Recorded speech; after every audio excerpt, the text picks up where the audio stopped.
Before you say anything, yes, I'll be going to the police, but I wanted to share this with you first. So, my local grocery store, it has this cool thing, see? Right as you walk out with your groceries, there's this bookshelf. It's not tidy or orderly, but it's cool. It's a used book service. You can bring your own for others to read or can grab one to take home. Just stick $1 in the jar for charity. Honor system. I snagged a few good ones, nothing super popular or anything, but some good true crime stuff, a couple old mysteries, and then I found this. I first noticed its worn rosy pink leather with the word Secrets embossed in faded silver. A lock hung uselessly off the side of the book. Broken. I'll be honest, I thought it was a gimmick. Secrets was the title, and it was clever marketing to get me to pick it up. I thumbed through it, handwritten pages, a pale pink ribbon to mark your spot, and I decided to bring the thing home. I already told you I'm going to the police, but this is what I found inside, starting on page 1. Brad is gone and it's all my fault. It's been 3 days. I knew I flew off the handle. I said things I can't take back, but God, he's such a jerk sometimes. We're supposed to do that big brother, little sister thing, but that got old after we graduated high school. Mom's inconsolable. She keeps saying that it's just one of his pranks. He'll be back, Jennifer. He's just playing one of his games. I know all about Brad's games.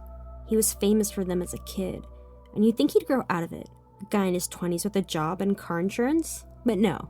Brad still found time to pour ice water in my shower or trap my deodorant in a Jell-O mold. I don't know why I moved in with him in the first place. Yes, I do. Because I don't have enough money for my own place. But Brad was nice about it. At first. He said it'd be fun to live together. Even offered to take me out on my birthday. I should have known better. Mom gave me this journal when I was a little kid. I found it when I moved, and I thought it was lame, and didn't really give it a second thought, but now that Brad's gone, I feel awful, and I thought maybe writing about it would help. Anything's better than listening to the police talking to Mom in the kitchen, telling her that they're still looking, but more than 48 hours have passed, and those are the most important when a person goes missing. Brad is still gone. He's still not at home. The police told Mom he's probably just blowing off some steam. He's a youngish guy, and he might just be slumming it somewhere, getting drunk or hooking up, you know. They don't know we were already drunk when it happened. I should have told them that in the beginning, I guess. I thought I heard stuff moving around in my kitchen last night, but when I got up, no one was there. The cabinet doors were open, but maybe I forgot to shut them. I haven't been sleeping much. Mom just sits in her bedroom and cries. She won't come out and talk to me. So I go back to my empty apartment. It's a lot quieter without Brad. Brad's been gone a whole week now. They've been putting up pictures of his face all over town. He'll probably be on the news soon. I'm trying to make myself right about what happened, but it's hard. We'd been drinking, like I said, wandering back from downtown because we were celebrating my birthday, and we were both too smashed to drive. We got to the sketchy part of town, and I knew it was Brad. He'd led us there on purpose.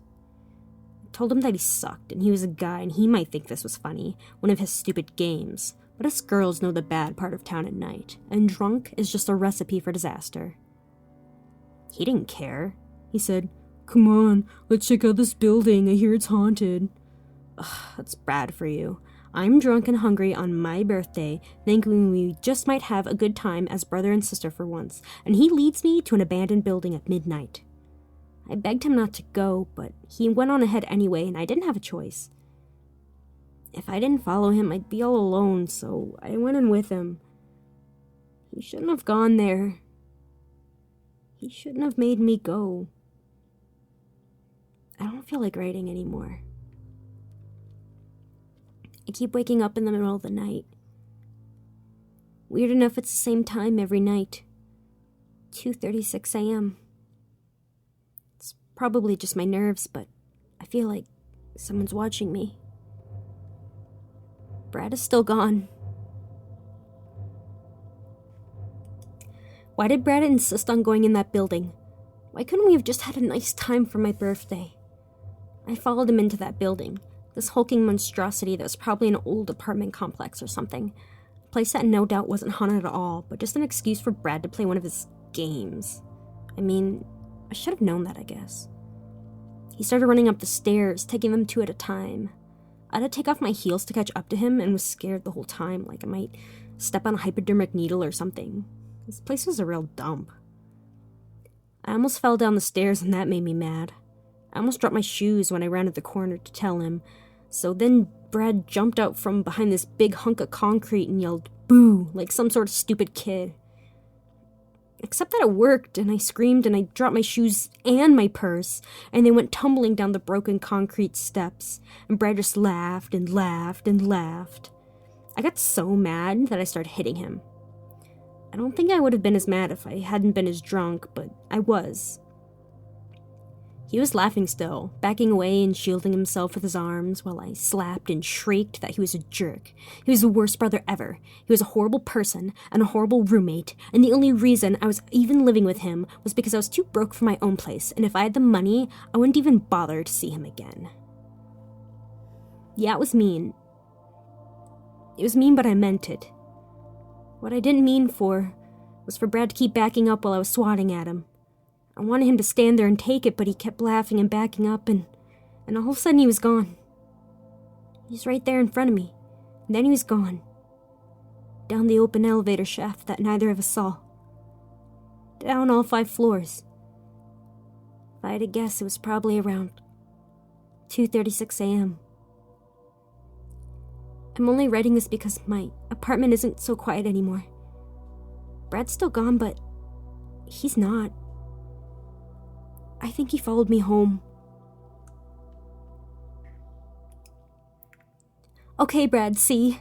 I'm doing it. I'm writing. Stop screaming at me. I can't take the screaming. When he fell down the elevator shaft, I should have gone for help. But I didn't. I was scared, okay? I was worried someone would think that I pushed him, and I don't know. Maybe I sort of did. So I didn't go for help.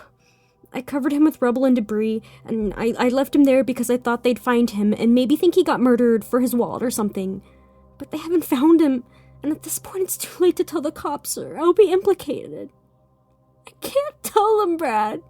Please, Brad, stop screaming.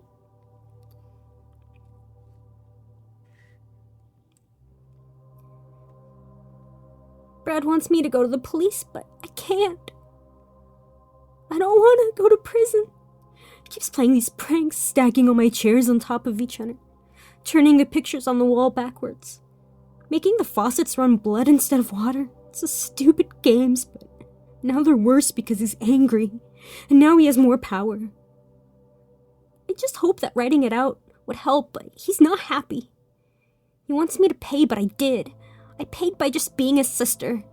Something like this was bound to happen, you know, him and his stupid games. I'm starting to get pretty scared, but I don't know what to do.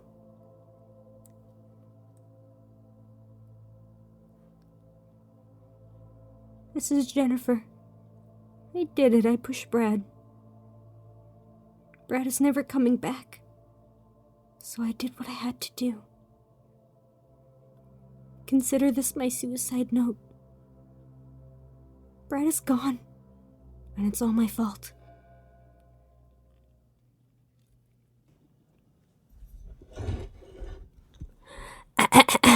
Me. You like my warm-up? You like my warm-up there, Internet? That's for you.